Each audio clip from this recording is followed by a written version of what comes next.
नमस्कार, स्वागत है आपका। आप देख रहे हैं प्राइम उत्तर प्रदेश। मैं हूं आपके साथ रिद्धि मिश्रा। कैबिनेट मंत्री ओपी राजभर ने आजमगढ़ में कहा, मुसलमान सपा के गुलाम हैं। ये लोग हक, शिक्षा, स्वास्थ्य, अमन चैन की बात नहीं करते, बल्कि नफरत की बात करते हैं। सपा, बसपा और कांग्रेस नफरत सिखाने का काम करती हैं। सुभाषपा अध्यक्ष ने कहा कि 18% मुसलमान सपा को वोट देते हैं। अखिलेश यादव साइकिल चलाते हैं, जबकि मुसलमान साइकिल के पीछे कैरियर पर बैठता है। इस दौरान उन्होंने समाजवादी पार्टी को सलाह भी दी है। क्या कुछ कहा है, आपको सुनाते हैं।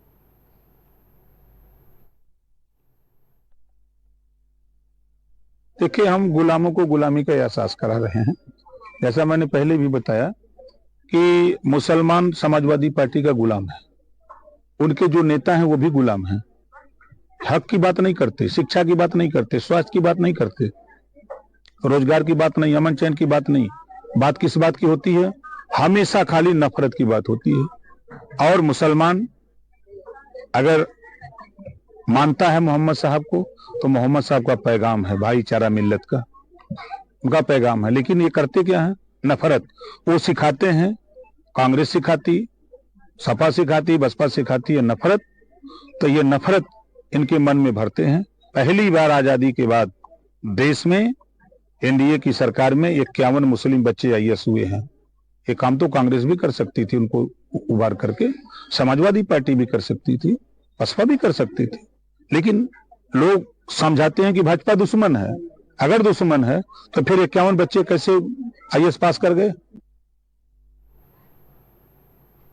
खबर गोंडा से, जहां एक दिवसीय दौरे पर पहुंचे प्रभारी मंत्री दारा सिंह चौहान का डीएम, सीडीओ और एसपी ने बुके देकर स्वागत किया। आपातकाल के 50 साल पूरे होने पर जिला प्रशासन द्वारा आयोजित प्रदर्शनी का उद्घाटन यूपी के कारागार मंत्री दारा सिंह चौहान ने किया। वहीं टाउन हॉल में आयोजित आपातकाल पर संगोष्ठी कार्यक्रम में भी उन्होंने हिस्सा लिया। इसके साथ ही गांधी पार्क में आयोजित वृक्षारोपण में भी शिरकत की और वृक्षारोपण भी किया।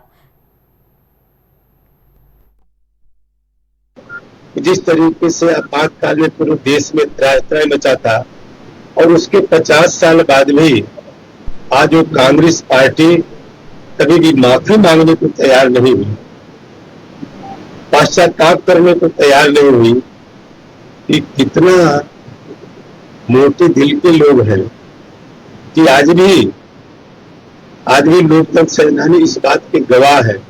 जिस तरीके से 17 कितने महीनों सालों तक लोगों को जेल में, और प्रेस में हम लोग, हो सकता है आप उसके गवाह न रहे हो, लेकिन तमाम प्रेस के लोग हैं जिस पर पूरी तरीके से प्रेस पर पाबंदी लगा गया था, तालाबंदी कर दिया गया था।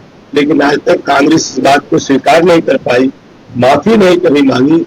इसका मतलब कि आने वाले दिन में अगर दुर्भाग्य से भी उनको अगर कभी ऐसा अवसर मिला, तो फिर इस तरीके के आपातकाल जैसे स्थिति लाने में उन्हें देर नहीं लगेगी।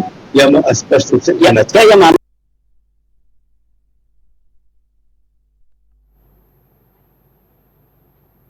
लखीमपुर खीरी में भूमाफियाओं के बुलंद हौसलों के आगे प्रशासन बेबस नजर आ रहा है। दरअसल मामला पलिया का है, जहां अपनी जमीन को कब्जा मुक्त कराने के लिए एक पत्रकार धरने पर बैठने के लिए मजबूर हो गया। पीड़ित की जमीन पर अवैध तरीके से कब्जा किया गया, जिसकी शिकायत कई बार लेखपाल से लेकर एसडीएम तक से की जाती रही, लेकिन सुनवाई नहीं हुई। थक हार कर आज पीड़ित पत्रकार अपनी मां के साथ धरने पर बैठने के लिए मजबूर हो गया। वहीं एसडीएम ने कार्रवाई का आश्वासन दिया है। कुछ बीघा जमीन जो कुछ लोगों ने जोत रखी है, वो जमीन इस माँ को नहीं मिल रही है। इससे पहले मेरे भाई आए हैं, उनसे कानून गो ने 20,000 रुपए की मांग की थी, डिमांड की थी। अभी क्या नाम है कानून गो का? कानून गो का परमीन यादव है। जब मैं उनसे बात करता हूं आके, तो इस तरीके से वो इस लहजे में बात करते हैं कि ऐसा लगता है कि वो जमीन पे है नहीं, आसमान आसमान उड़ रहे हैं, कुर्सी पे बैठना जानते ही नहीं। इस तरीके से ऐसे सीने पे हाथ लगा के कह रहे हैं, हाँ हाँ बताएं बताएं। मैंने कहा इनको पहचानते आप हैं? तो बोले हाँ, काम बताएं। मैंने आप बताइए इनको पहचानते या नहीं पहचानते हैं? तो बोले हाँ पहचानता हूँ, जाइए काम नहीं होगा, 124 का मुकदमा करिए जाके। एसडीएम साहब जब उस पर साइन कर चुके हैं, तहसीलदार इधर से जब उधर साइन हो चुके हैं, उसके ऊपर फाइल आपके पास जाती है, आप कहते हैं कि फाइल मेरे पास नहीं आई है। कहाँ गई वो फाइल?